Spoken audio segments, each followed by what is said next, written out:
ഞാൻ രാവിലെ ജോലിക്ക് പോകാൻ ഇറങ്ങിയതാണേ. അപ്പോൾ കരുതി കുറച്ച് കാര്യങ്ങളൊക്കെ മിണ്ടിയും പറഞ്ഞും പോകാമെന്ന്. എൻ്റെ കഴിഞ്ഞ വീഡിയോയിൽ ഞാൻ പറഞ്ഞിരുന്നു ഞാനിപ്പോൾ ജീവിക്കുന്നത് അത് ഞാൻ ആഗ്രഹിച്ച പോലാണ് എന്ന്. അതെ, ഞാനിപ്പം ജീവിക്കുന്നത് ഞാൻ ആഗ്രഹിച്ചതുപോലാണ്. പക്ഷെ ഞാൻ അതിൻ്റെ ഫ്യൂ സ്റ്റെപ്സ് മാത്രമേ കയറിയിട്ടുള്ളൂ. ഇനിയും ഒരുപാട് സ്റ്റെപ്സ് കയറിയാലേ എൻ്റെ യഥാർത്ഥത്തിൽ ഞാൻ എന്താണോ ആഗ്രഹിച്ചത് അതുപോലൊരു ലൈഫ് എനിക്ക് കിട്ടുള്ളൂ. പക്ഷേ ആ സ്റ്റെപ്പായിട്ട് നമ്മൾ അച്ചീവ് ചെയ്ത് അവിടെ എത്തുമ്പോണ്ടല്ലോ വല്ലാത്തൊരു സാറ്റിസ്ഫാക്ഷനും സന്തോഷമാണ്.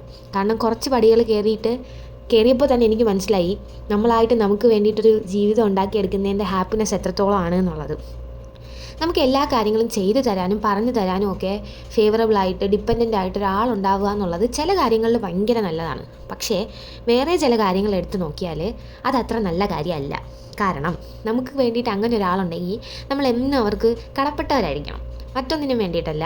അവർ പറയുന്നതൊക്കെ നമുക്ക് അനുസരിക്കേണ്ടി വരും, ഈവൻ നമുക്കിഷ്ടമല്ലെങ്കിൽ പോലും. ഇനി അനുസരിച്ചില്ലെങ്കിലോ അതൊരു വഴക്കായി മുഷിച്ചിലായി. അപ്പോൾ എല്ലാവരും ഒന്ന് ആലോചിച്ച് നോക്കിയേ, അങ്ങനെ ഒരാളുണ്ടാവുന്നതിനേക്കാൾ എത്രയോ നല്ലതാണ് നമുക്ക് വേണ്ടി നമ്മൾ തന്നെ ഓരോ കാര്യങ്ങൾ ചെയ്ത് നമ്മുടെ ഇഷ്ടങ്ങളും ആഗ്രഹങ്ങളും സാധിച്ചെടുക്കുന്നത്. എന്നെപ്പോലെ ഒരുപാട് പേരുണ്ട് എന്നറിയാം. പക്ഷെ ഞാൻ ഈ ഒരു ഫീൽഡിലോട്ട് എത്താൻ ഒരു 2-3 വർഷം എടുത്തു. പക്ഷെ ഇപ്പോൾ ഞാനതിൽ റിഗ്രറ്റും ചെയ്യുന്നുണ്ട്. കാരണം കുറച്ചും കൂടെ മുന്നേ ആവാമായിരുന്നു എന്നുള്ളൊരു തോന്നൽ എന്നെ വല്ലാണ്ട് ഹോണ്ട് ചെയ്യുന്നുണ്ട്. അതുകൊണ്ട് ഞാൻ ഒന്നുകൂടെ പറയാം, നമുക്ക് വേണ്ടി നമ്മൾ നിൽക്കുന്നത് പോലെ മറ്റാരും നിന്നാലും ആവില്ല കേട്ടോ. അപ്പോൾ ഇത്രയേ ഉള്ളൂ.